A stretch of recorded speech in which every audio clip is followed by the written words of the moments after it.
Nessa girl, swing low, sweet chariot, coming forth to carry me home.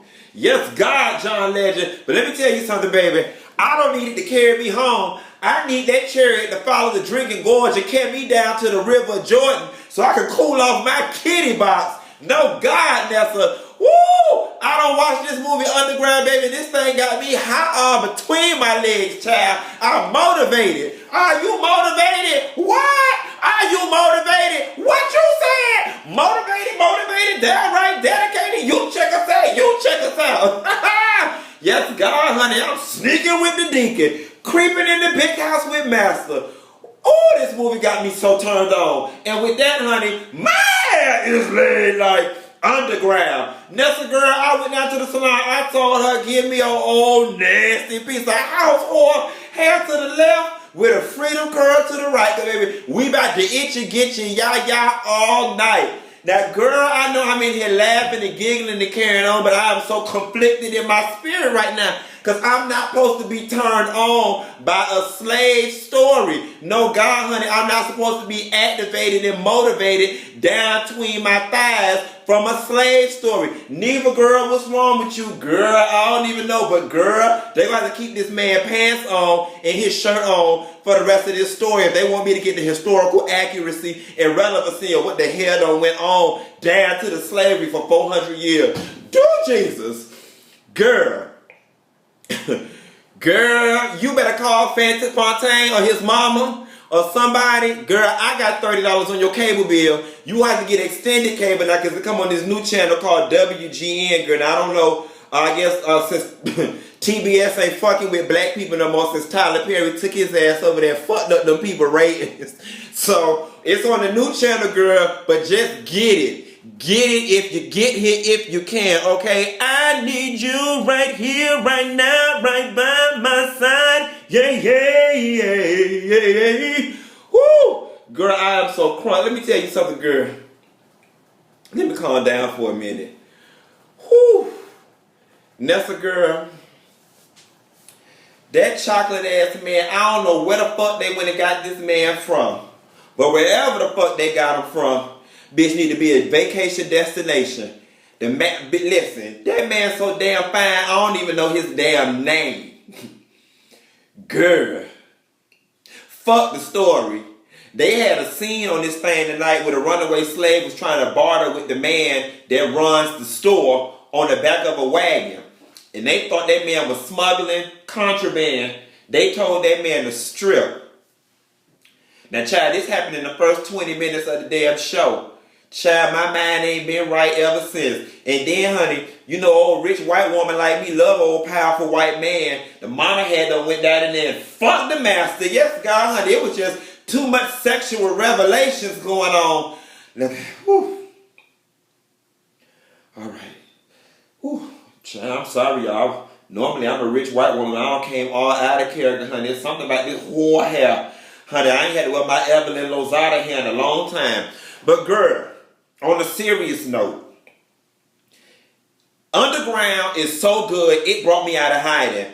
After I had to slay that dragon 2 weeks ago, I had no intentions on doing no more videos for the rest of the month because I had made enough coins to carry me. Catch. Thanks. That was shade. Anyway, Underground is really, really good. Now, I'm going to be the first person to tell y'all, a bitch like me is pretty apprehensive about watching slave movies. As far as I'm concerned, in 2016, we've heard the slave story and narrative from just about every angle that Hollywood is willing to explore. All right, it's like, what else is left to be told about the story?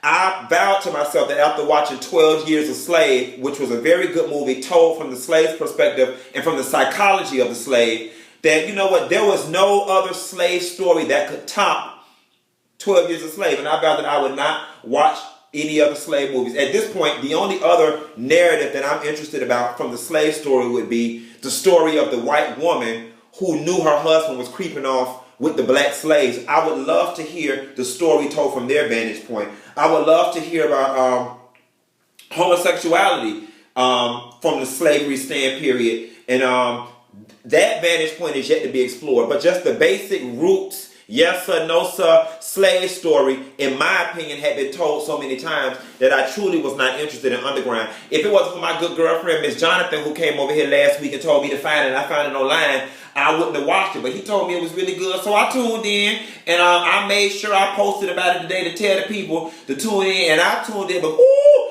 John Legend, child, I didn't know you was going to do a bitch like this. Yes, God, honey, aside from all the eye candy that's in the story, because God knows that man is fine. I can sit there and talk for 30 minutes about how I follow his ass to the drinking gourd.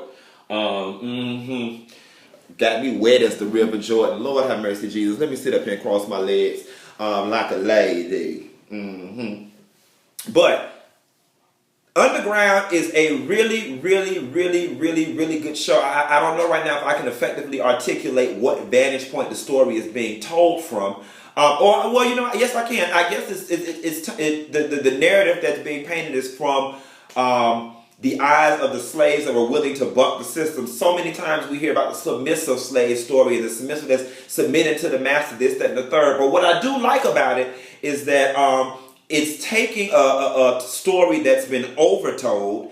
It's making it current, relevant, using current music. Child, they was playing the Weekend during one of the dances. Bitch, I like to feel dead to the cabin. But it's taking the story during such racially tense times in the U.S. The show was just so on time. It couldn't have come at a better time in our history. But it's taking the story that we've heard time and time again. It's making it culturally relevant. And it's also unapologetically explaining to black folks where a lot of our behaviors come from. And as a result of our indoctrination into this country. And I think that because the traditional slave story, has been told so many times through Roots and Queen and various other anthologies like that we have, that a lot of people, particularly the younger generation, has gotten bored with it. They think they know everything. They think they can Wikipedia everything. So I like the fact that the story is modern, it's fresh, it's relevant. Although it's something that happened in the 1800s, it still feels very modern in its approach, and it's going to reach a very, very, very broad audience, young audience, with the story. One thing I like about it is that it's not the traditional white people are bad, black people need a savior story. Like it's really approaching slavery from all angles, all aspects. And I mean, John Legend or whoever the fuck you rallied up in Hollywood, bitch, y'all did that.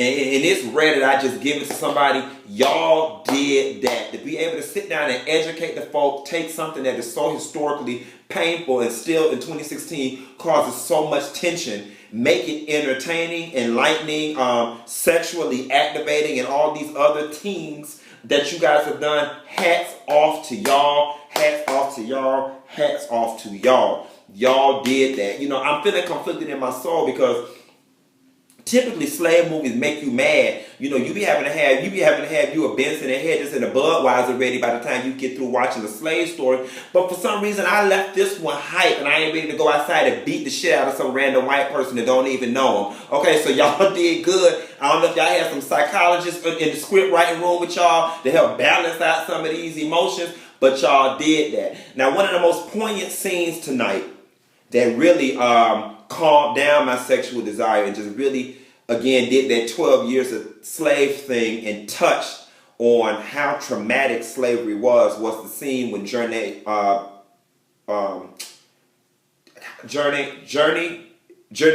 Smollett, Jesse's sister, Jesse's sister from Empire, Journey Smollett, Michelle Tanner friend from Full House. Hey, girl, I'm still thinking about that man, honey. He had done baffled my mind and confused my thoughts.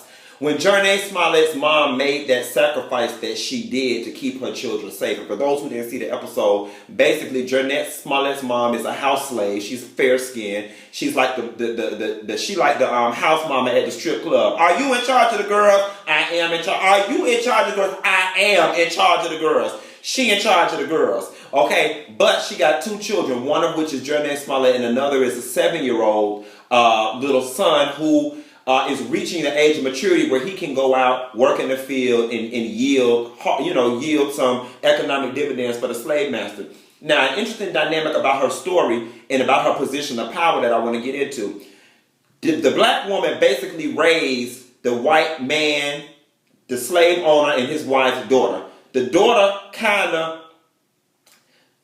respects the slave woman more as her mom. The mama is jealous. And as a result of, she do little small little things to try to eat at her. See, she do little things. And rich white women, y'all do it. Y'all do little things to point and pick and agitate people. So what she does when she's in front of Janae Smollett's mom, she makes comments like, oh yeah, your son getting big enough, we're going to put him out in the field, or we're going to sell him on the auction block. We're going to get a whole lot for him. Digging at that lady, just digging at her, knowing that she has no recourse. So she think, bitch, if you think you lonely now, wait until tonight. Because let me tell y'all one thing about a black woman, honey. Yes, God, bitch. She may not demonstrate her power when you want it, but she's always on time. Y'all, let me tell you something. Crackers, y'all ain't the only people that's crafty. And that wasn't meant to be a racial statement. It was meant to be a joke. But crafty crackers ain't the only crafty people out there. Because let me tell you something, baby.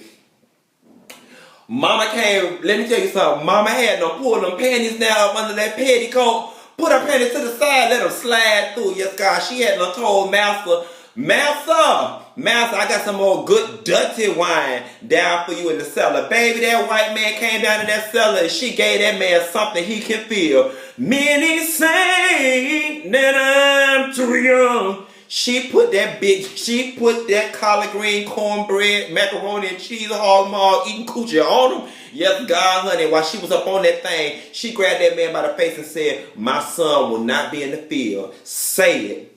Say it, daddy. Say it, white dad. Ooh, girl, I done fucked around and got hot again thinking about it. But let me tell you something. What she couldn't do in the foreground, she did in the background. And it was sad, though, because while that man entered her and she wrapped his arms around her, you could see the disgust on her face. But it was the ultimate sacrifice that she made. She became his whore to protect her children. And it's so funny because oftentimes, another lesson that a lot of y'all women need to learn, I've been trying to teach y'all for the longest. A lot of y'all get caught up on this word submission. I'm moving us out of slave time, and I'm going to move us to 2016 real quick, and I'm going to go back. A lot of y'all have issues with the word submission, thinking it means being, an indentured servant to your man or indentured servant to whomever. But I'm going to tell you something. Your power is in your submission. Her power was in her submission. She baffled that man's mind with that coochie and had him thinking he was doing something to her, but all along, she was using what she had in submitting to him to get what it is she ultimately wanted. And that was for her son to not be in that field. Yes, God, honey. She worked hard for the money, so you better treat her right. And she did what she had to do. And she put that itchy yaya on that man. And then she did what I did to my neighbor husband wife. Came back in the people's house, turned the lights off, smiling all their faces, said good night. And with that, Nessa girl, I'm going to let you go because I got to go find out, girl. I got to get on the internet and find me somebody to help me out because this slave man got me all confused, honey. I can't even blog. The girl, my hair, my bobby pin coming out. But anyway, y'all, John Legend, WGN, y'all ain't even paying me for this. Y'all ain't even sent the dog no advanced episodes like the other networks do. But I will say, I am in full support of Underground. I will be watching this show every Tuesday. Y'all watch it. It is a good show. It is a great show. It's like a slave, a modern day. It's a it's a prehistoric. I don't remember. It's a soap opera from the 1800s that's relevant with music from the weekend. However you need to process that in your mind, because that's a whole lot. They got a cornucopia of a whole lot of shit in this one little Thanksgiving basket, but it's working. Hats off to John Legend, the producers, and this new channel, WGN. Now, I'm finna turn it because I don't know what else the hell come on it. I'm sitting here looking at the shit now, and y'all playing reruns of it already. I mean, damn, at least the other networks put another show on in between, but maybe y'all ain't got nothing. Call me and Carlos King. We can make a slave reality TV show to put on the network if y'all let me act with that man, honey. He have to take his clothes off every other scene with me. Anyway, girl, I'm finna get on out of here, but y'all tune in to Underground. Bad.